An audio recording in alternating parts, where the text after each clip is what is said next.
की और उनके नतीजों की कैसे रहे हैं नारायणा हेल्थ के Q4 के नतीजे बात करने के लिए हमारे साथ ग्रुप कंपनी के ग्रुप CFO संध्या जी जुड़ गए हैं और बहुत बहुत स्वागत है आपका संध्या जी, आपने हमें टाइम दिया और आप बात कर रही हैं हमसे, thank you so much. Ma'am, numbers के तौर पे अगर हम देखें तो मार्जिन यहाँ पर almost 81 Bips year on year बढ़ा है, 26.1 के आसपास का नंबर आया है। नेट प्रॉफिट भी यहाँ पे 3.4% ईयर ऑन ईयर बढ़ा है। मैम, ओवरऑल Q4 के नतीजों के जो नंबर्स आए हैं उसके पीछे अहम ड्राइवर्स आप क्या बताएंगे? नमस्ते, मुझे यहाँ बुलाने के लिए आपका धन्यवाद। Q4 में अगर आप देखेंगे तो जैसे आप जानते हैं पिछले कई सालों से हमने कोई कैपेसिटी एडिशन नहीं किया है, तो जो भी ग्रोथ आ रहा है वो एग्जिस्टिंग फैसिलिटी के थ्रूपुट इम्प्रूवमेंट से आ रहा है।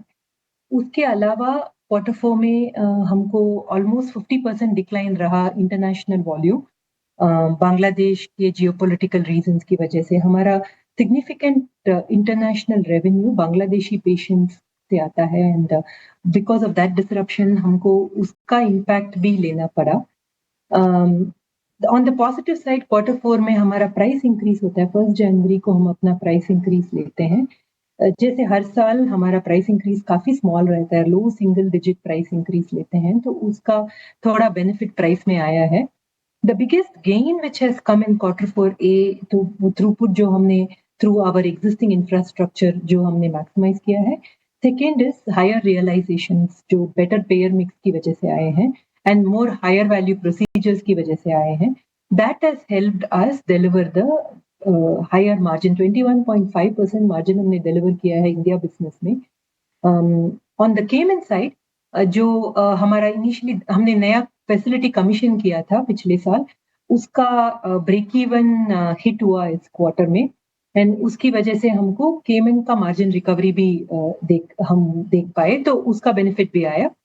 On the integrated care side which is हमारा क्लिनिक्स प्लस इंश्योरेंस बिजनेस, उसमें हमारा cash burn in all for the year about 64 crore of cash burn was there, तो उसका कैश बर्न इम्पैक्ट भी इस नंबर में इंक्लूडेड है। So that is the full picture. This is Varun this side. आपने कहा कि इंटरनेशनल बिजनेस में वॉल्यूम्स में 50% की गिरावट देखने मिली, खासकर बांग्लादेश की वजह से, लेकिन अब जिस तरह से जियोपॉलिटिकल इश्यूज पैन आउट हो रहे हैं, तो क्या ये और क्वार्टर्स में स्पिल ओवर होगा या फिर यहाँ से आप सुधार देख रही हैं इंटरनेशनल खासकर वॉल्यूम्स में? पहले से ही ये बताया था कि हम इंटरनेशनल बिजनेस पे फोकस नहीं कर रहे हैं एंड हमारा फोकस डोमेस्टिक बिजनेस पे है। Bangladesh, lot of patients were coming to us from Bangladesh and हम वो सर्व कर रहे थे, तो वी वर एक्सपेक्टिंग कि at some point in time international business will go down, but because of the geopolitical tension वो और ज्यादा एक्सेलरेट हो गया, तो हम जितने इतना जल्दी हमने ये एंटिसिपेट नहीं किया था। But from our focus point of view हम डोमेस्टिक बिजनेस ग्रो करने पर ही फोकस कर रहे हैं, इंटरनेशनल मार्केट पे नहीं फोकस कर रहे हैं। संध्या जी, यहाँ पर केमिन बे का अब क्योंकि फुली ऑपरेशनल हो चुका है, अब इसका कंट्रीब्यूशन मार्जिन्स में आगे कितना बढ़ेगा? फुल कैपेसिटी पर अगर आ गया है और आने वाले, अब क्योंकि बिकॉज हम न्यू फाइनेंशियल ईयर में हैं, उसके फर्स्ट क्वार्टर को लेकर भी थोड़ी सी बातचीत करनी होगी आपसे, और मार्जिन्स के लिहाज पर फिर आप कितना कंट्रीब्यूशन देखती हैं, कितना पोटेंशियल देखती हैं? अगर आप Q1 का आउटलुक देखेंगे, of course not giving any forward guidance, but as far as international is concern, जो हमने अभी अचीव किया है Q4 में, I think that may be the baseline. उस रेंज में ही हमारा इंटरनेशनल मार्जिन रहेगा।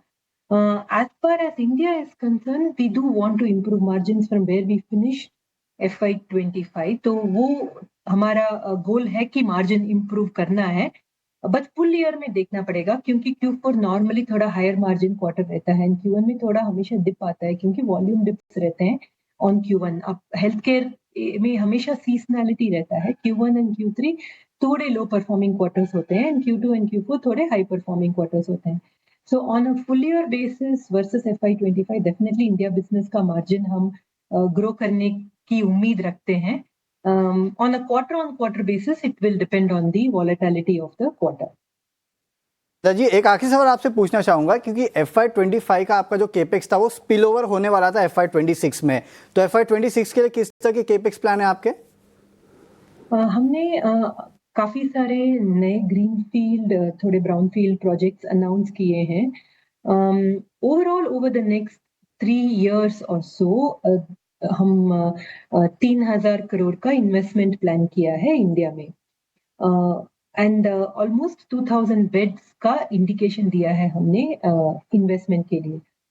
सो उसमें lot of it is green field, उसकी वजह से big chunk is land cost, almost 20% of the budget is land cost. वो हमने बिटवीन FY25 एंड FY26 में इनकर किया है, तो वो कैपेक्स इनकर हो गया है। अभी बिल्ड चालू है for most of the new project. So इस ईयर हमने अराउंड 450 करोड़ का बजट रखा है for these build out of the green field and brown field opportunities that we have announced. उसके अलावा हमारा रेगुलर जो बायोमेडिकल कैपेक्स रहता है, जो इधर मेंटेनेंस के लिए या ग्रोथ के लिए हम एग्जिस्टिंग फैसिलिटीज में इन्वेस्ट करते हैं, उसका हमने अप्रॉक्सीमेटली 300 करोड़ का हमने एस्टिमेट दिया है। सो वही हमारा FY26 का कैपेक्स बजट है। ओके, चलिए ठीक है। संध्या जी, बहुत बहुत शुक्रिया आज हमारे साथ जुड़ने के लिए और अपने रिजल्ट्स पे विस्तार से चर्चा करने के लिए। Thank you ma'am.